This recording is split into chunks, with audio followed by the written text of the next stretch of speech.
Estamos en el Fondo de Cultura Económica, acá en pleno barrio cívico de Santiago, en el Paseo Bulnes, maravilloso, cerca de La Moneda, en la librería Gonzalo Rojas, parafaseando a Gonzalo Rojas, que decía que se ama cuando se ama, para entender un poco qué se habla de fútbol cuando se habla de fútbol.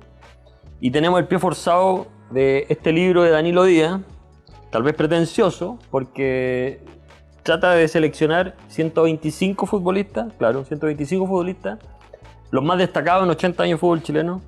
Y bueno, a Danilo lo invitamos para desentrañar esta y otras cuestiones. ¿Cómo estás, Danilo? ¿Qué tal? ¿Cómo estamos? ¿Todo bien? Gracias por acompañarnos en este canal. Sí, un buen esfuerzo, un buen esfuerzo. Oye, Danilo, pretencioso, ¿no? No. ¿Cómo lo lograste? ¿Cómo lo hiciste? No, porque lo primero que había que hacer acá era un libro que apuntaba, que buscaba conmemorar los 80 años del fútbol profesional chileno. Pero era del fútbol local. Correcto. Del fútbol local, no de los jugadores que habían triunfado a nivel de selección. Claro, y tú lo mencionas también en Hacer la Precisión. Y básicamente jugadores que no habían jugado en Chile. Como por ejemplo Iván Zamorano, porque yo creo que el primer gran ejemplo de jugador que no jugó en Chile es Iván Zamorano. Iván Zamorano juega surge de Cobresal, va a Cobrandino, el 86 juega en el ascenso, 87 la rompe en Cobresal, 88 mayo lo venden y de ahí volvió en el año 2003 para jugar un semestre. O sea, él prácticamente no jugó en el fútbol chileno, claro. No jugó. Lo mismo que David Pizarro, que jugó muy poco. El Pájaro Valdés vino, cuando se escribe este libro, el Pájaro Valdés estaba todavía, no sé si volvía, antes de 2013. Claro. Y así, por ejemplo, el Guaso Isla. Claro, que ni debuta. No había ni debutado. Viene recién a jugar por la Católica 2022, si es que no me equivoco, 2021, 2022, claro. La última etapa de Holland.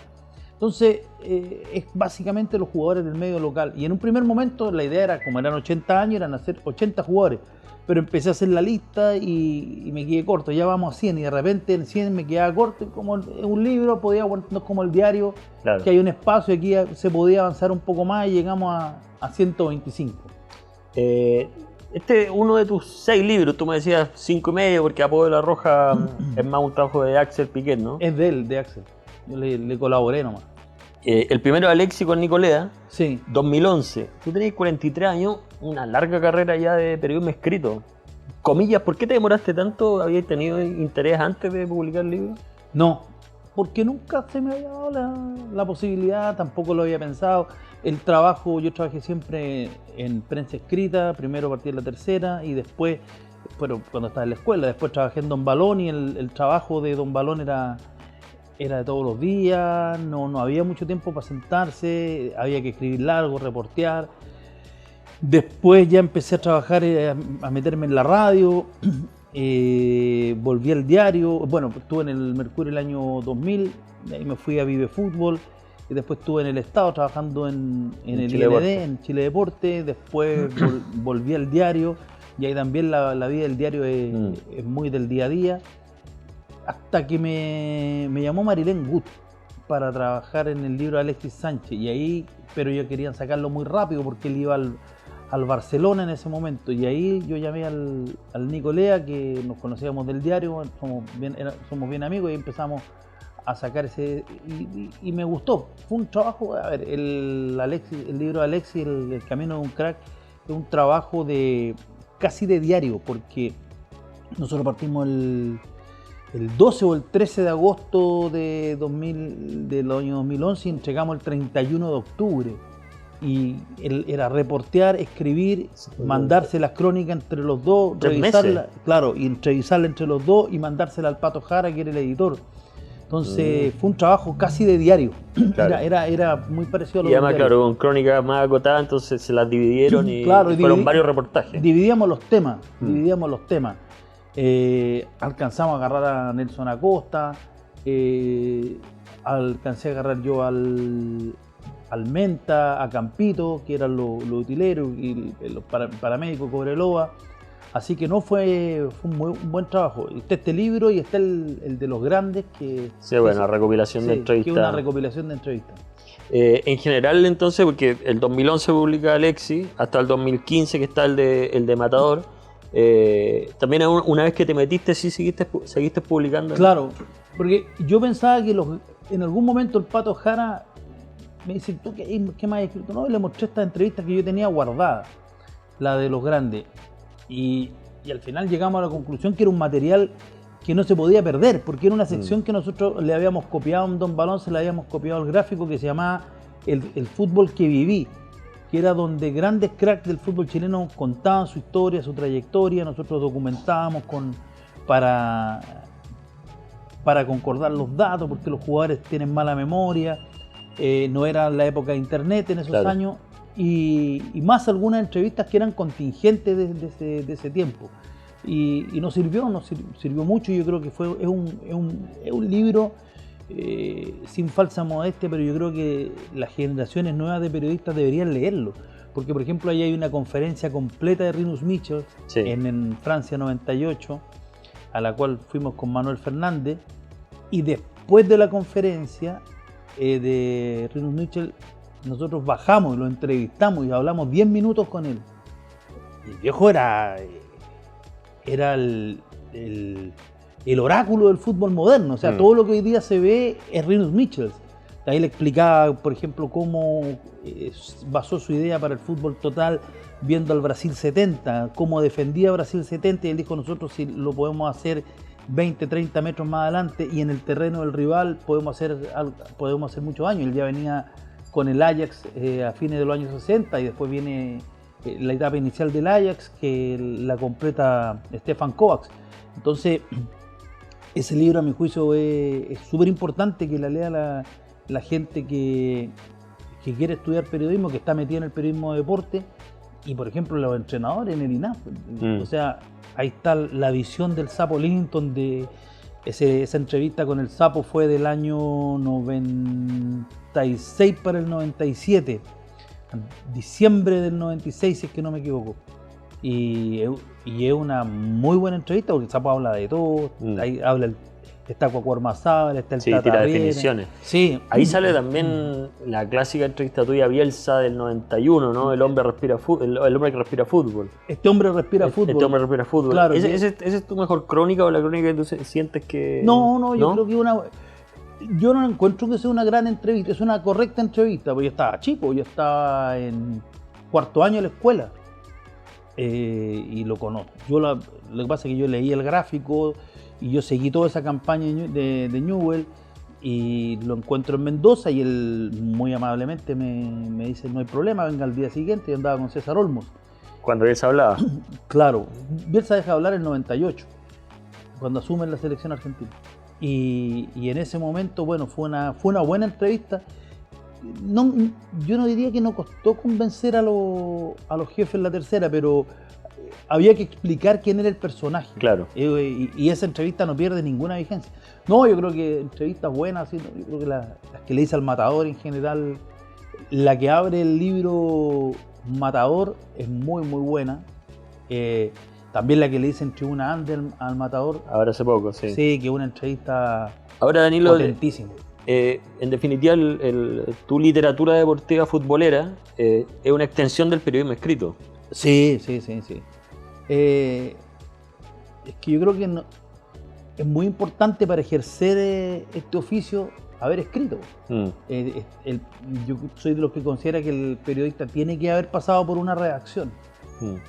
No se puede solamente trabajar en radio o en televisión, es necesario haber escrito algo, porque te sirve para tener una mirada más larga. La radio y la tele son muy inmediatos y la gente que ya empieza a hacer reportajes, gente que ya lleva un tiempo más largo trabajando. Va a pasar ahora aquí abajo en el GC una portada de revista Goles, que entiendo que aparte del gráfico, o antes que el gráfico, fue la revista argentina que te fue cautivando de niño, ¿no? No, a mí me gustaba el gráfico. Lo que pasa es que la primera que me compraron fue el Goles. Y me acuerdo de una doble página que me llamó la atención, que me gustó de chico, un gol de Mario Sanabria. De Vélez. Estaba en Vélez. Y era el título era Lo grité, lo grité, lo grité, no lo podía creer. Y ahí me gustó porque uno estaba acostumbrado a un medio periodístico chileno bastante más sobrio, Claro. sobrio. Y Vélez trataba de ser un poco más hincha que el Gráfico. El Gráfico también tenía el Gráfico también tenía ese tipo de título, pero Goles yo te diría que era más hincha que el Gráfico en ese sentido. Por eso te decía la distinción de las dos. ¿Y el Goles y el Gráfico te llegaban a Antofagasta?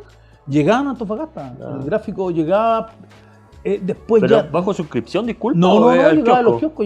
kioscos, llegaba al negocio del barrio. Y lo que después en algún momento no tenía una llegada tan continua. En los años 80 costó más que llegara. Y yo te diría que después del Mundial de España costó más que llegara. Yo ahí ya lo empecé a comprar en Santiago.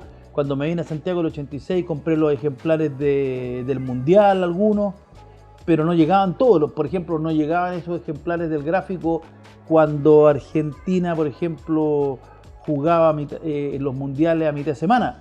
Sí tuve un ejemplar que no sé dónde estará, estaba chico, me lo compraron, del Mundial de 78 después del triunfo a Francia. Ya. Tú de alguna manera, obviamente leíste Gráfico, Goles, Estadio es la Sí. referencia en el caso chileno. Sí. También vi una entrevista que... Leí mucho deporte total, y Esa la coleccionaste ya tú, digamos. la tuve completa en la primera etapa, pero ya mirando con cierta distancia, ahí tú te das cuenta de algo que cuando llegó a Don Balón Pancho Moat, lo conversamos y me lo explicó y me quedó con el tiempo más que claro. Tú para poder construir una buena revista, tú tienes que tener un equipo permanente, un equipo que esté siempre.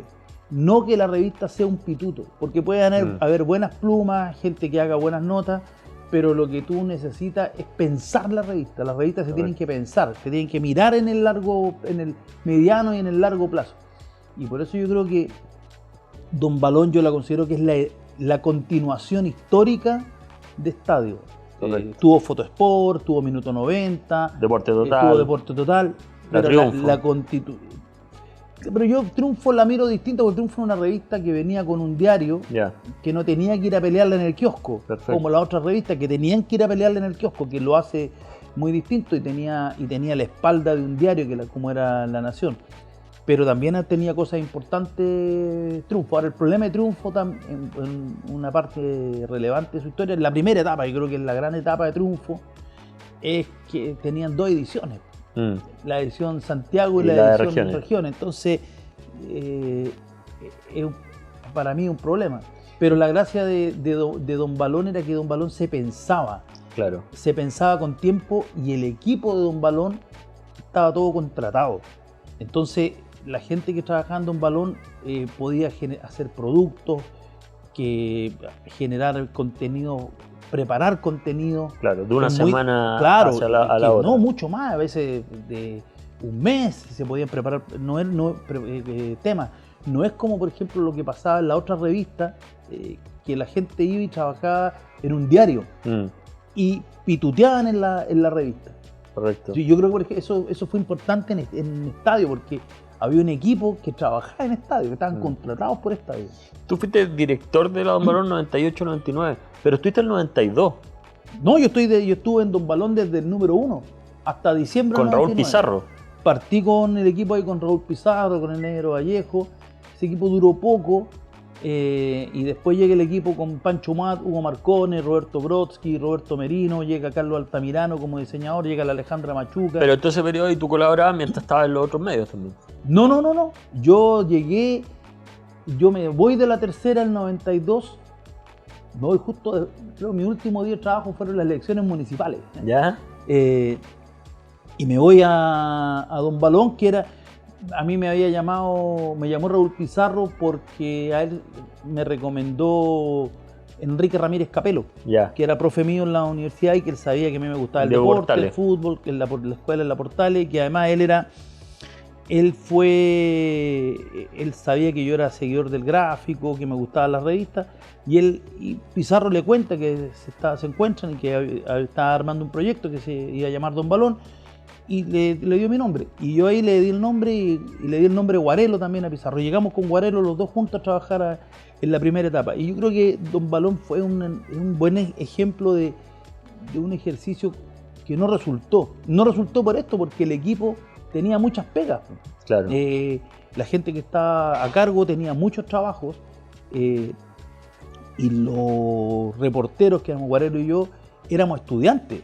Estábamos los dos en la universidad. Entonces, después yo me di cuenta, y eso te lo da solamente la experiencia, que el producto mejora de manera radical cuando todo el equipo está contratado. Claro. Está todo el día ahí pensando en la revista, revisando y pensándola, analizando qué se puede hacer, qué no se puede hacer.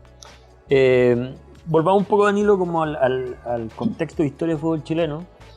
Tú eres del 67. Obviamente no viste el Mundial del 62, pero si partimos un poquito antes, ese es un hito, ¿no?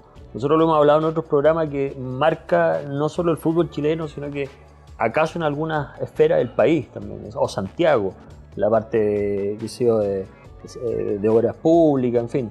Ese es un hito en el fútbol chileno, ¿no? Y de yo creo que el también. Mundial de 62, el gran hito de la sociedad chilena en el siglo XX. O sea, que Chile organice un mundial, porque la gente dice, no, pero es que en el 62, claro, pero había que organizar un mundial en el 62. Claro. O sea, Chile fue capaz de organizar un campeonato del mundo con el terremoto del año 60, construir una selección. Fernando Riera construye la selección chilena. Lo que antes de Fernando Riera en la selección chilena, era un rejuntado. El concepto de la Roja como institución surge con Riera. Antes era, hay que jugar el sudamericano del 56. ¿Cuál? Y bueno, se arma el equipo de los jugadores y van a jugar, entrenan y van a jugar el sudamericano del 56. O van a jugar el sudamericano del 42 o el sudamericano del 45. No, lo que ocurre en este caso es que se crea un proyecto. Las ciudades se tienen que remozar. El país en su conjunto, en un proyecto público y privado, con una gran presencia privada que avanza y crea y construye y desarrolla el Mundial de 62.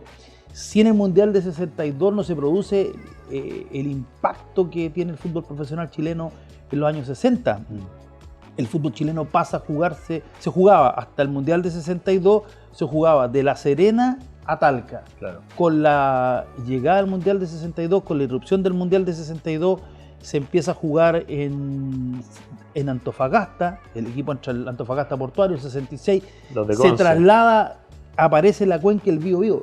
¿Alguien se imagina el fútbol chileno hoy día sin la cuenca del Biobío?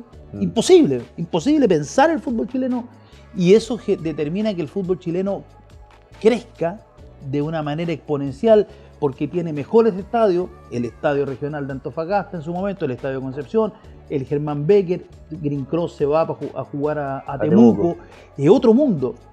Entonces, en definitiva, después de 30 años prácticamente, el fútbol chileno empieza a jugar de local y de visitante, porque el fútbol chileno uno recuerda con mucha nostalgia y con alegría las reuniones dobles, porque eran entretenidas. Pero las reuniones dobles le hicieron gran daño al fútbol chileno por la condición de local y visitante. El Estadio Nacional también es un gran avance para el país, innegable. Es muchísimo para el país el año 38 también. Pero el problema, a mi juicio, mirándolo así con distancia, es que el Estadio Nacional generó flojera.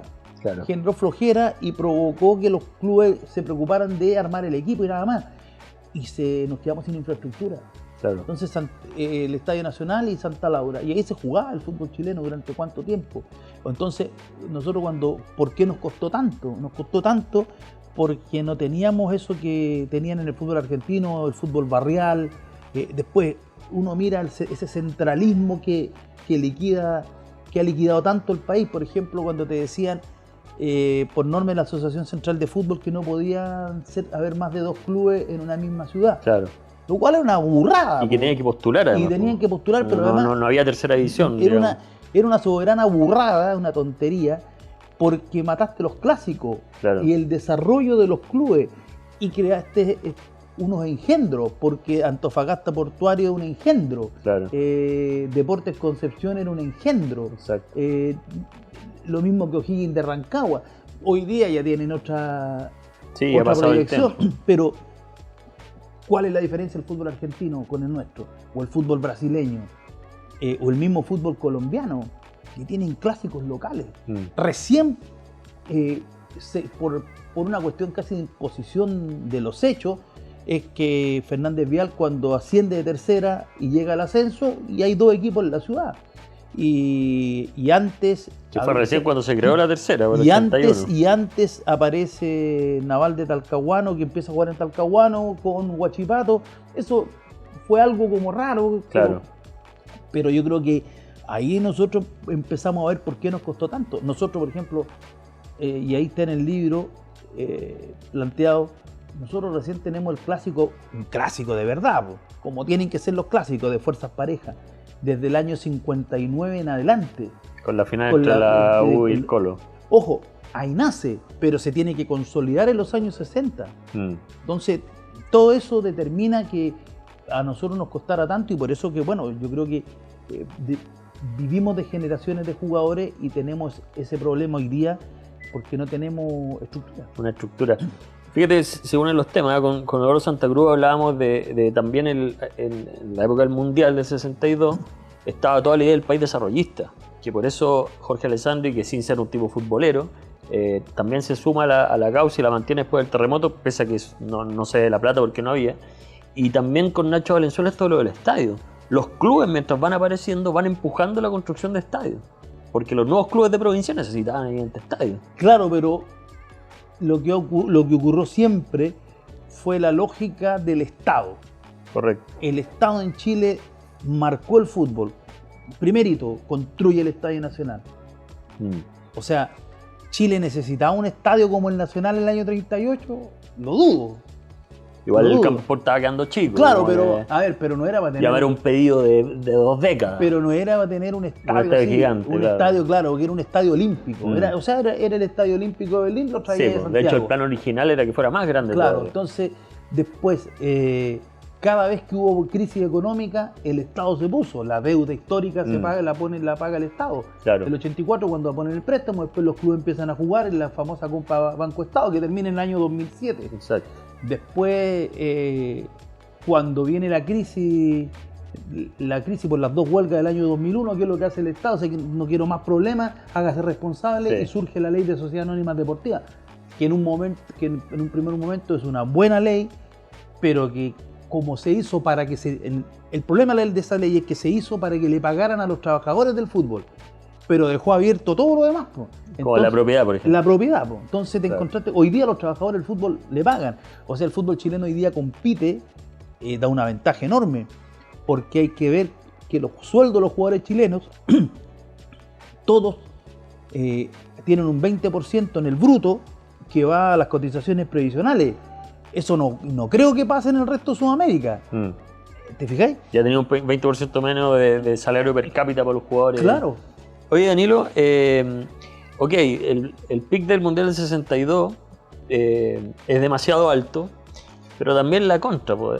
Hace poco tuve una columna, después de una charla ahí que tuviste con Polaco Ochoa, coincidían o él argumentaba que desde las crisis del Mundial del 66, donde Goñi habla de meterle benzina y incendiar el fútbol chileno, se va resquebrajando todo una vez más también. Es que la tesis de Gor, que es muy interesante, porque él dice que el fútbol chileno iba después del Mundial del 62, hasta antes del Mundial del 62, el fútbol chileno tenía avances, de pronto le iba mal, había algún escándalo por disciplina, el 37, en el Sudamericano. El 57. Después está lo del 57. Había alguna frustración como la del 45, había alguna frustración como el Sudamericano del 55. Pero se valorizaba lo que se había conseguido, el alza, cómo se había mejorado. Cuando asume Lucho Tirado en la selección, que es el primer seleccionador chileno. Claro. Entonces, podía haber un cuestionamiento a lo que pasó. Había una curva ascendente. Pero se valorizaba el avance. A partir del 62, que el fútbol chileno sale tercero en el Mundial, se establece otro nivel de análisis y se establece otra exigencia. Y por eso que el golpe es tan duro en el 66. Pero como conversábamos en ese café con Igor, Y recordábamos, justo ese día había salido una columna de Edgardo Marín. El Nino Landa, que es uno de los grandes goleadores en la historia del fútbol chileno, jugó 2 mundiales y no hizo goles. Entonces, ¿cuál es el problema histórico del fútbol chileno? No hacer goles. Los goles. O sea, Chile va con un gran equipo al Mundial de Alemania en 74 y no hace goles. Carlos Caselli, que es una referencia histórica, no se explica el fútbol chileno sin Carlos Caselli. Carlos Caselli jugó 2 mundiales y no hizo goles. Claro. Zamorano va a un mundial y a mi juicio fue el mejor jugador de Chile en el Mundial de Francia, pero no pudo hacer goles. Robledo hace 1.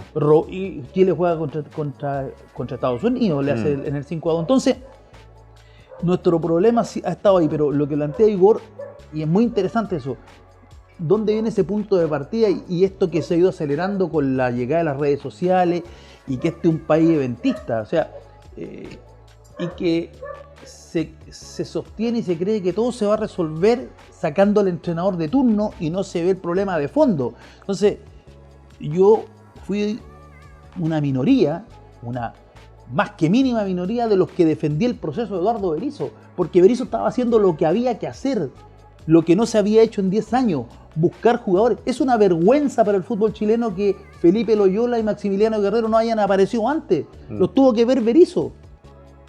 O sea, yo veía ese equipo que jugó el Panamericano, que tenía entrenamiento, y este equipo está jugando a otro ritmo. Esto se tiene que mantener. Y que pierde la final. Y cuando uno ve, por ejemplo, cuál fue el único equipo que hizo ver mal a Colombia hasta ahora, hasta antes de la semifinal, en todo este gran ciclo de Néstor Lorenzo. Chile debió ganarle a Colombia aquí en Santiago. Fue 70 minutos muy superior.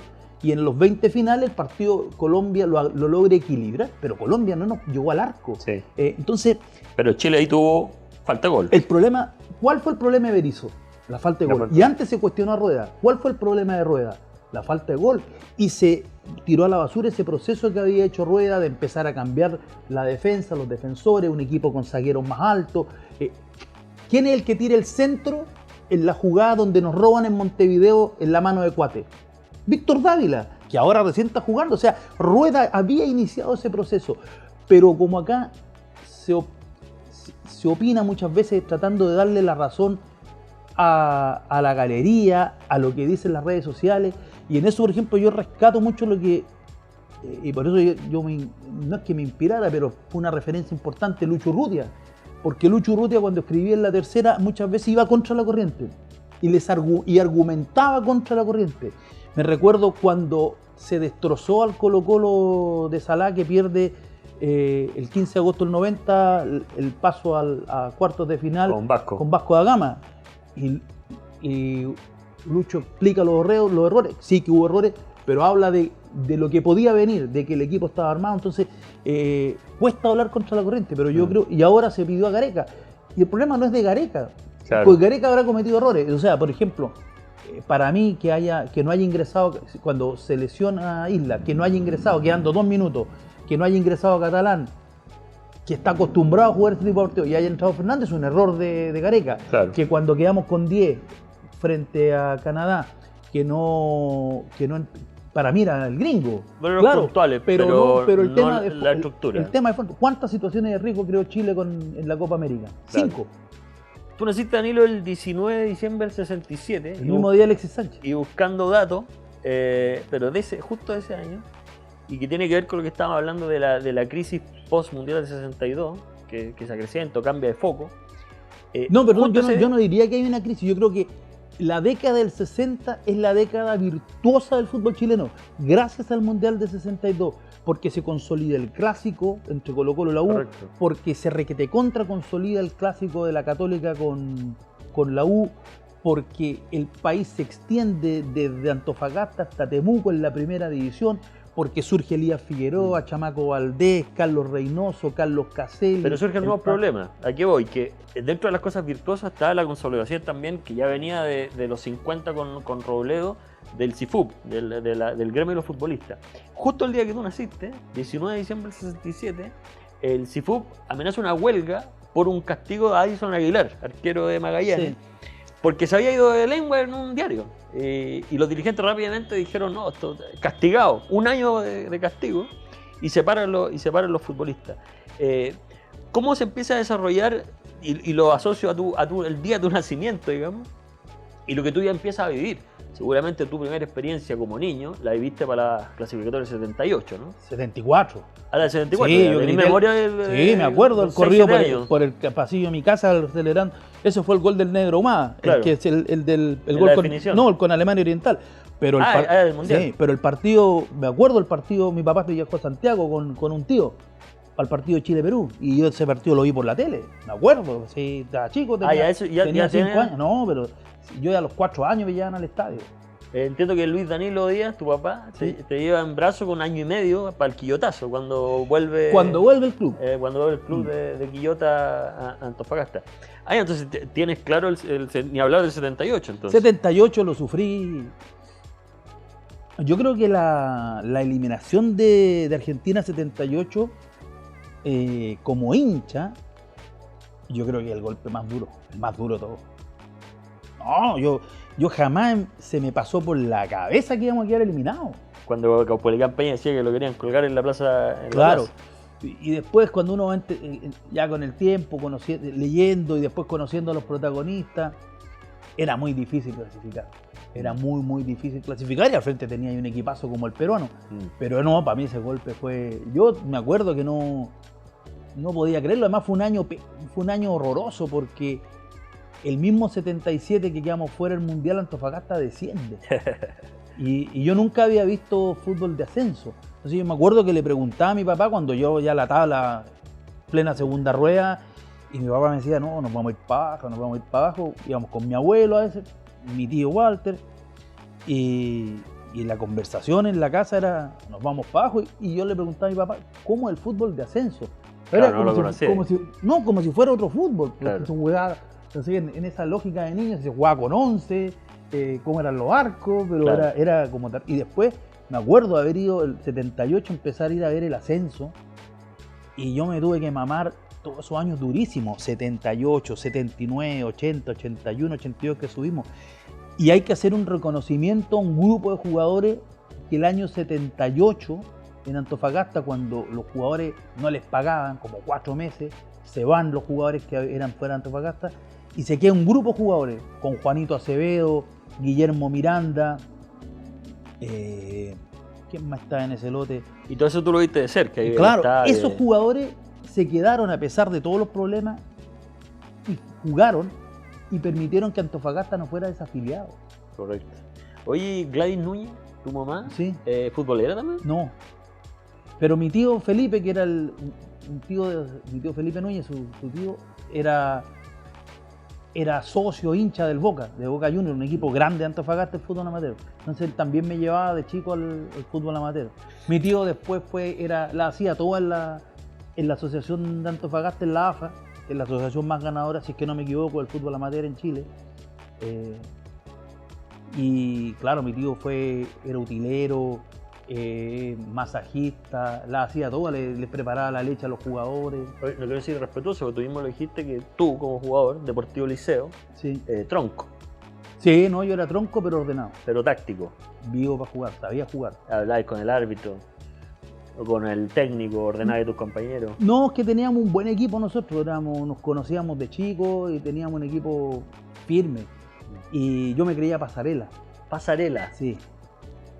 Entonces, Pasarela. metía la gamba sin asco. No tenía problema con eso. Y no Elías, mira. No, me gustaba pasarela por eso.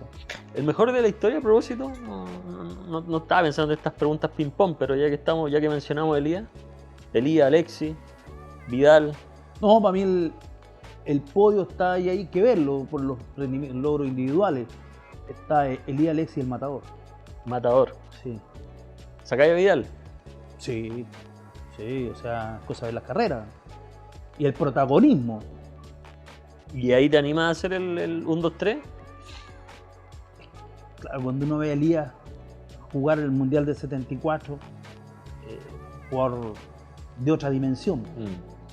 Pero el Matador y Alexis Sánchez son jugadores.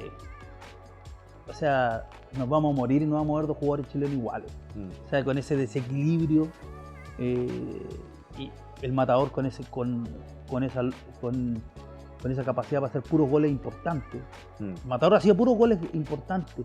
Y Alexis, como el partido de Alexis frente a Brasil en Belo Horizonte, o todo o sea, uno revisa todos los hitos de la generación dorada, todos, y todo está Alexis. Lo que pasa es que Alexis, como habla poco, como no aparece mucho, no, y tiene récord de partido, la de gente goleador, lo mira de con cierta asistencia, distancia, pero es cosa de ver las carreras nomás. O sea, Alexis fue el mejor jugador de la Premier. Claro. Siguiendo con esta, a propósito del libro, con el desarrollo del fútbol chileno, lo que pasa en el Maracaná, que no es maracanazo, Escándalo de Maracaná. Escándalo de Maracaná. Realmente es el punto final de la dictadura también, ¿no? Bueno, eso yo lo he planteado muchas veces, o sea, incluso en clase yo lo hablaba con los alumnos.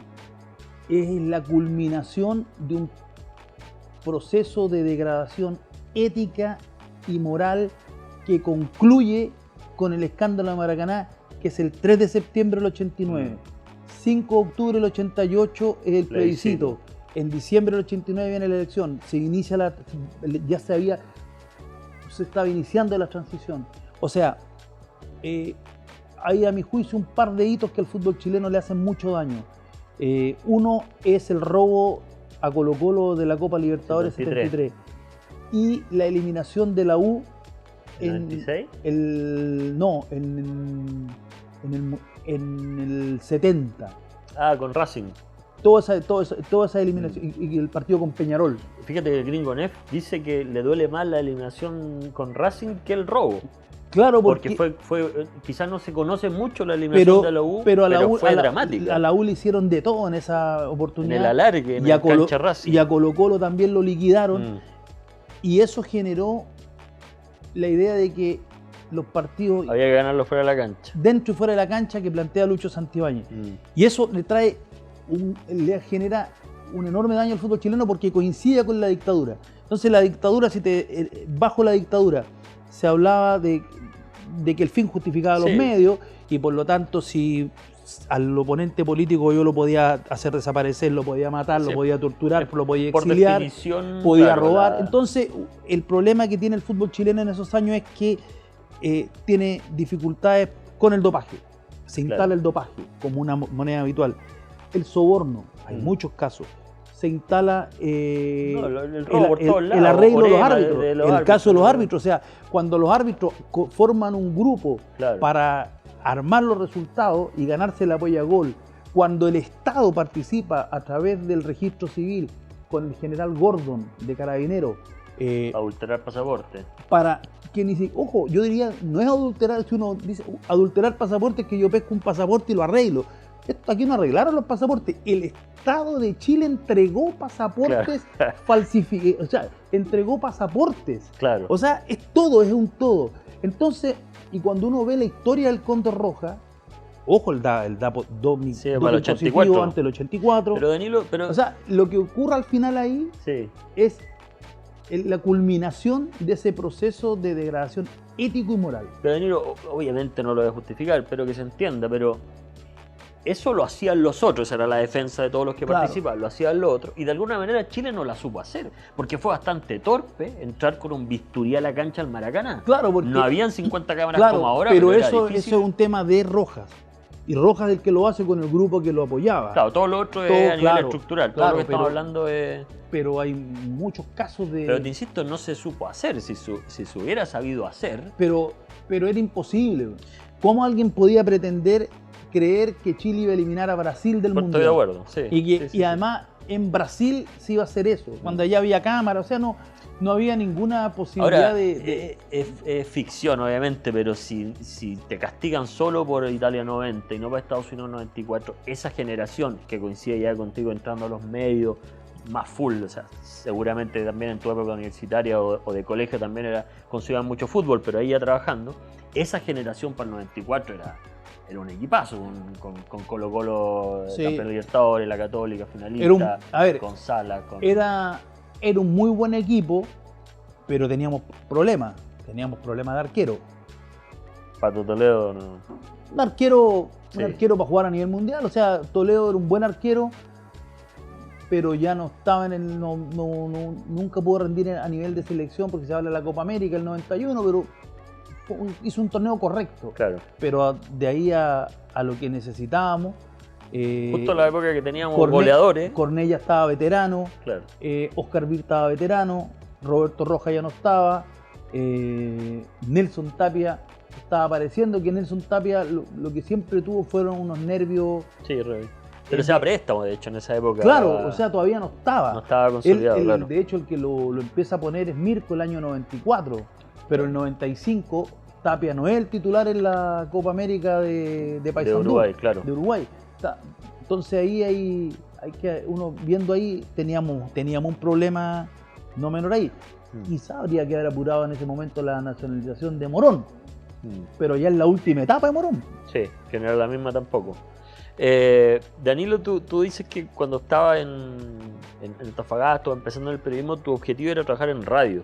Sí. Y después terminaste no solo en periodismo escrito mucho tiempo, bueno, también has trabajado en radio y televisión, pero vuelvo a este tema de los libros como extensión, y tú ya me decías ya que el asunto del periodismo escrito es esencial para un periodista. ¿Cómo empezaste a ver estos dos mundos, que es periodismo finalmente, pero son distintas vías, digamos? Lo que pasa radial es que cuando yo partí, yo creía mucho, me gustaba la radio, me gustaban los relatores, seguir a los relatores, igual algunos comentaristas, me gustaba como comentaba Gustavo Aguirre. Yeah. Me gustaba Gustavo Aguirre. Negro Aguirre. Sí. Y me gustaba Raúl Prado, escuchar a Raúl Prado. Y después me gustaba el Gringo Marvit. Yo donde seguía el Gringo Marvit, yo lo seguía. En Antofagasta no llegaban tantas radios. Llegaba la Nacional de Chile, la Minería, que eran las radios fuertes. Y después ya cuando entré a la universidad empecé como a agarrarle el gustito a la escritura. Pero se le empecé a agarrar por los profesores, por Enrique Ramírez. ¿Hay alguno que te marca? Sí, pues Enrique Ramírez y Guillermo Blanco son importantes. Pues tuviste a Guillermo Blanco. Y yo creo que me marcó mucho la revista El Gráfico. No, a mí la revista El Gráfico es la que me... ¿Te la leías completa? Sí, pues entera. Entera.